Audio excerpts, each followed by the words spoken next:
Olá amigos e irmãos da página Mudou o Sacerdote também se faz mudança na lei, tema de hoje.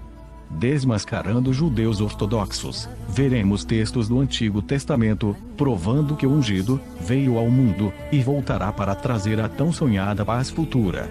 Profecia messiânica. Daniel capítulo 9 versículo 23 a 27. O profeta Daniel viveu mais de 500 anos antes do nascimento de Jesus. No entanto, o Criador revelou a ele informações que tornariam possível determinar com precisão o tempo em que Jesus seria ungido, ou designado, como Messias, ou Cristo. Foi dito a Daniel: você deve saber e entender o seguinte: depois de se emitir a ordem para restaurar e reconstruir Jerusalém, até a vinda do Messias, o líder, haverá 7 semanas e também 62 semanas. Daniel 9, 25. Assim, sabe e entende isto: desde quando partir o decreto real para restaurar e para reedificar Jerusalém até que o Machia, ungido, o líder escolhido por Deus, venha, transcorrerão um tempo de 7 semanas, e 62 semanas. Então a cidade será reconstruída com ruas, praças, muros e trincheiras, mas em tempos árduos e hostis.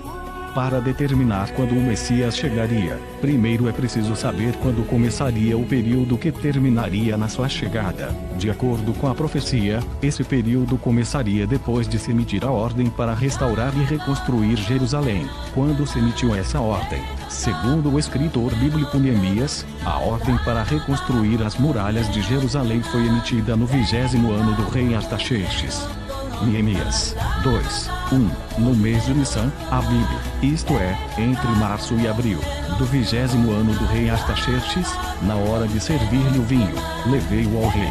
Nunca antes eu havia me apresentado com semblante triste na presença dele. 5. E responde: se for do teu agrado, e se o teu servo puder contar com a tua bondade, rogo-te que me permitas ir a Judá, a cidade do sepulcro de meus pais, para que eu a reconstrua. 6. Então o rei, tendo a rainha assentada ao seu lado, me perguntou: quanto tempo levará esta tua viagem, e quando regressarás? Depois de informá-lo sobre a duração da missão, ele concordou em liberar-me. 7. Diante da anuência do rei, eu lhe solicitei: se for do teu agrado, eu poderia levar cartas do rei aos governadores da Transeufratênia, a província do Eufrates Oeste, a fim de que me deixem passar até chegar a Judá. 8. E também uma carta para Zaf, guarda da floresta do rei, para que ele me forneça madeira para construir as vigas das portas da fortaleza que fica junto à casa, e para os muros da cidade, assim como para levantar a residência que irei ocupar.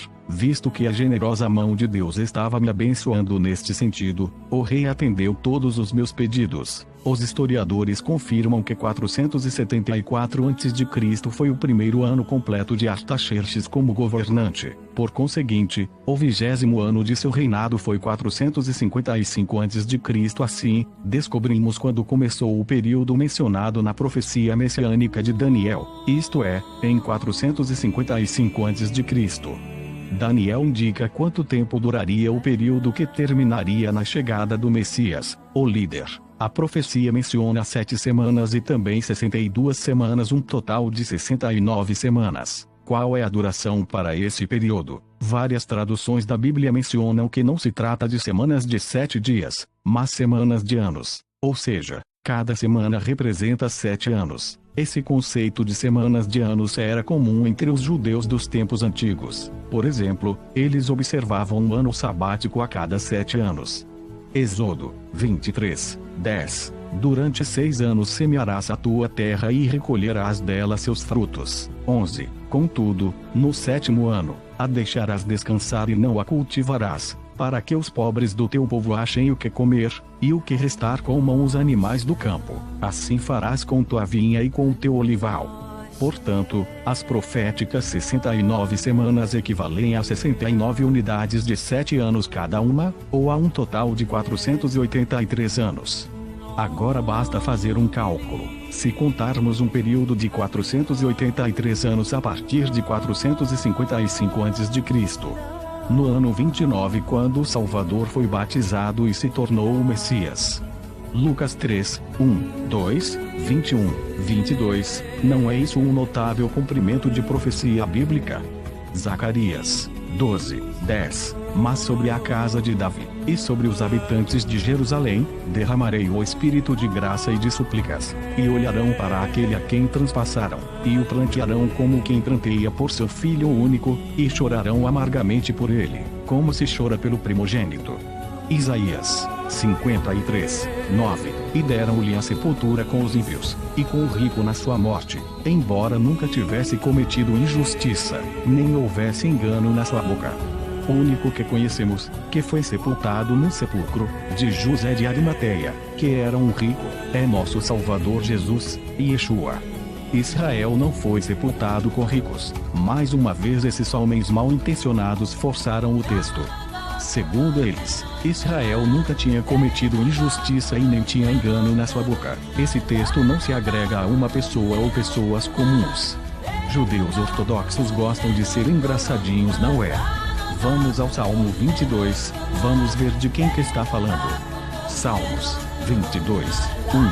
Deus meu, por que me desamparaste? Por que estás afastado de me auxiliar? E das palavras do meu bramido. 7. Todos os que me veem zombam de mim, arreganham os beiços e meneiam a cabeça, dizendo. 8. Confiou no Senhor, que ele o livre, que ele o salve, pois que nele tem prazer.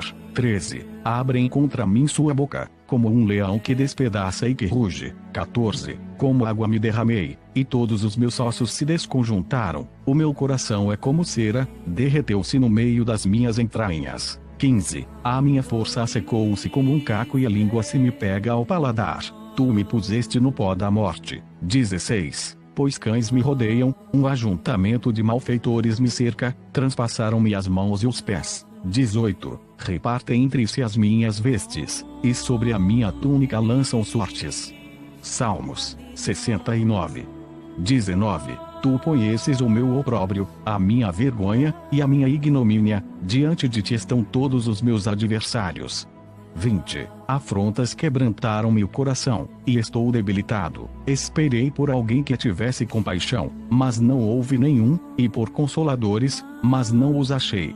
21. Deram-me fel por mantimento, e na minha sede me deram a beber vinagre. Ninguém deu vinagre para Davi quando ele estava à beira da morte. Mais uma vez a verdade mostrada. Textos assim você nem verá eles mencionando. Quando mencionam, eles vêm com conversinhas, Talmud, e comentários de rabinos cegos.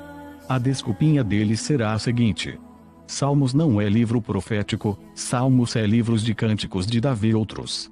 Salmos 16:10. Pois não deixarás a minha alma no Seol, nem permitirás que o teu santo veja corrupção. 11. Tu me farás conhecer a vereda da vida, na tua presença há plenitude de alegria, a tua mão direita há delícias perpetuamente.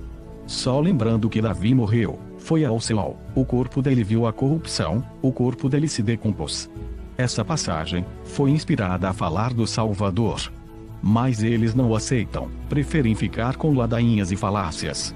Salmos 110:1. Disse o Senhor ao meu Senhor, assenta-te à minha direita, até que eu ponha os teus inimigos por escabelo dos teus pés. 4. Jurou o Senhor, e não se arrependerá, tu és sacerdote para sempre, segundo a ordem de Melquisedeque. 6. Julgará entre as nações, enchê-las-á de cadáveres, quebrantará as cabeças por toda a terra.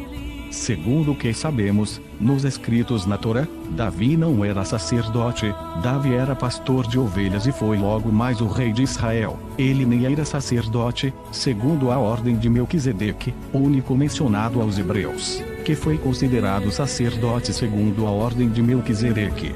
É o Salvador ungido. Ele virá novamente, julgará o povo de Israel, reis da terra, e todos os demais. Confira.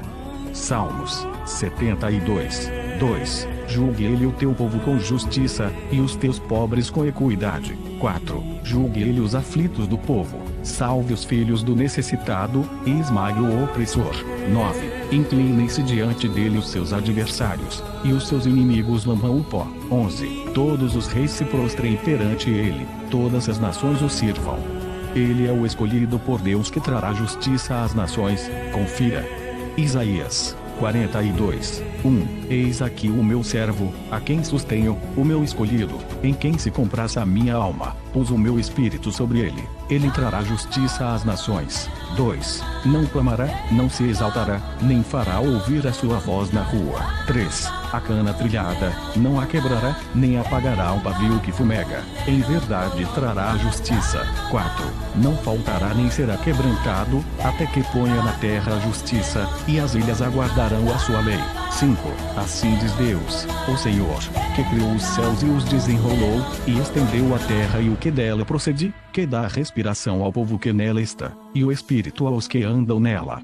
Deuteronômio 18, 17. Então o Senhor me disse: falaram bem naquilo que disseram. 18. Do meio de seus irmãos lhe suscitarei um profeta semelhante a ti, e porei as minhas palavras na sua boca, e ele lhes falará tudo o que eu lhe ordenar.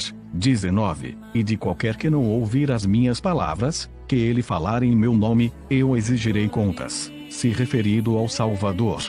Miqueias 5, 3. Portanto os entregará até o tempo em que a que está de parto tiver dado à luz. Então o resto de seus irmãos voltará aos filhos de Israel. 4. E ele permanecerá, e apacentará o povo na força do Senhor, na excelência do nome do Senhor seu Deus. E eles permanecerão, porque agora ele será grande até os fins da terra. 5. E este será a nossa paz. Quando a Assíria entrar em nossa terra, e quando pisar em nossos palácios, então suscitaremos contra ela 7 pastores e 8 príncipes dentre os homens. Atenção, fica a dica, pessoas que deixaram qualquer religião, para ouvir falácias de judeus ortodoxos. Vocês continuam religiosos do mesmo jeito. Seguir a verdade do Criador não é seguir filosofias. Ame o Criador, ame o próximo e se abstenha do mal do mundo. Fazendo assim serás bem-aventurado. Lembre-se, religiões são confusões. Deus é a luz que ilumina todos nós.